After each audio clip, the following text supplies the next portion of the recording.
So in 3, 2... so John, you and I have both been traveling the last few days, but I have my reading of the tea leaves of the Obamacare case. What are yours? Well, I'm on vacation, as you know, Steve. We're touring around California. Just came south today from San Francisco, and we're now here at your lovely place, Powerline West, right. In Central California. This is fabulous. It's a well-kept secret. You have to invite us back. But So I've only been paying attention to the news, kind of sporadically, but obviously the big story of the last few days has been Obamacare and the arguments in the Supreme Court and, frankly, somewhat hysterical reaction to the arguments and comments by the justices in the course of those arguments. And it was historic, extending over a couple of days and so forth. And I think a lot of liberals are in a panic, that the votes may be there to invalidate Obamacare. I think they may be right. Justice Kennedy, who I think is obviously the swing vote, was making some comments that certainly sounded promising if you're a constitutionalist. Right. So we'll see what happens. Paul Mirengoff, who's a real bellwether and is less likely to get excited and carried away than pretty much anybody I know, posted, I think, a useful postmortem on Powerline last night, saying that at the end of the day, it came out about where you should have expected it to. In other words, nothing that happened should have been a big surprise to anybody. And it basically comes down to Kennedy's vote, and Paul said that he still thinks it's a little less than 50-50 that Kennedy will actually muster the gumption to strike down this massive statute. But I don't know. I'm a little more optimistic than that. I'm hopeful it's going to happen, certainly based on comments the justices made. It seems likely that if they strike down anything, they'll strike down all of it. Right. And what my hope, when I look at this, this is a huge opportunity.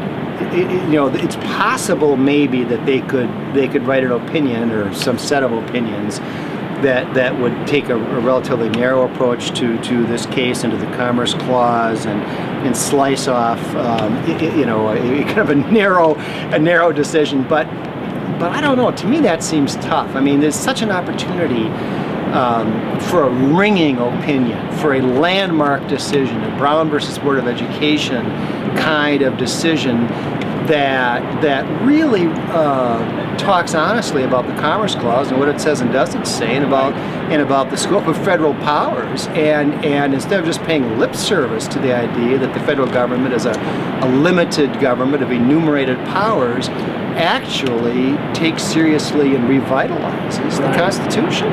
One of my many predictions as to how this might go is that if the court decides to uphold it by a 5-4 vote, you will see two things. You will see one of the most ringing dissents ever in the history of the court from Clarence Thomas. Yeah. And I predict there's a decent chance he would read his dissent from the bench. Yeah. He seldom speaks up in court. That's one of the things people say about him. And I think, by the way, that's in the back of people's minds, because they know that he will lay out the clear case for the incoherence of all this. Yeah. Clarence Thomas is one of the last people who actually reads the Constitution. Right. And takes it seriously. I went back, I have to say, Steve, I'm a lawyer and I studied all this stuff long ago. I actually just went back in the course of writing a post a day or two ago on Powerline about this and, laid out the Commerce Clause, and I was struck. I have to say, I hadn't exactly remembered how it went, and I mean, it is so absurd that beginning with the progressive era, and the Supreme Court justices that were carrying out the progressive project by empowering the federal government, regardless of what the Constitution might actually say, every damn thing, got authorized by the Commerce Clause, which actually says that the Congress shall have the power to regulate commerce with foreign nations, between the states, and with the Indian tribes. I mean, and you read that and you say, how do we get from this to Congress is going to regulate your family's health care? So the mistake they made maybe was that they didn't have the Foxwoods Casino be the agent for health insurance for everybody. Right. I don't know. Yeah, the Commerce Clause has been turned on its head. I remember the late Joe Sobran once remarked, if only Stalin had the Commerce Clause. No telling what he could have done. Exactly. That's right. Pop quiz for you here, and we'll wound up this segment.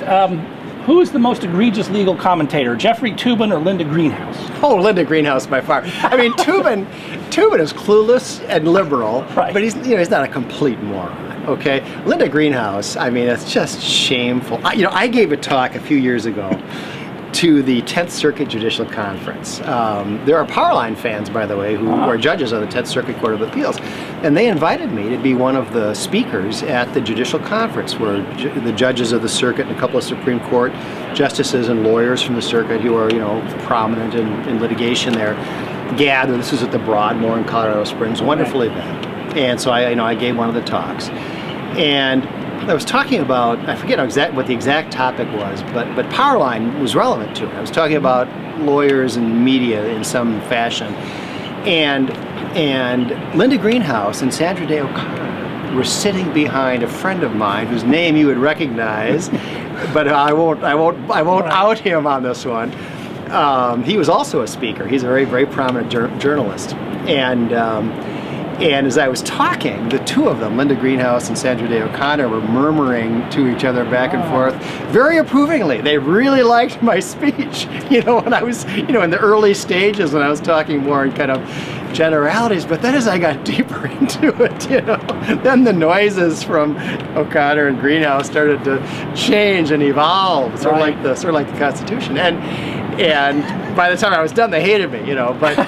Well, good for you. But no, the answer to that question is easy. I mean, Toobin is kind of a goof, and his hysteria after the first day of the Obamacare arguments was enjoyable. Right.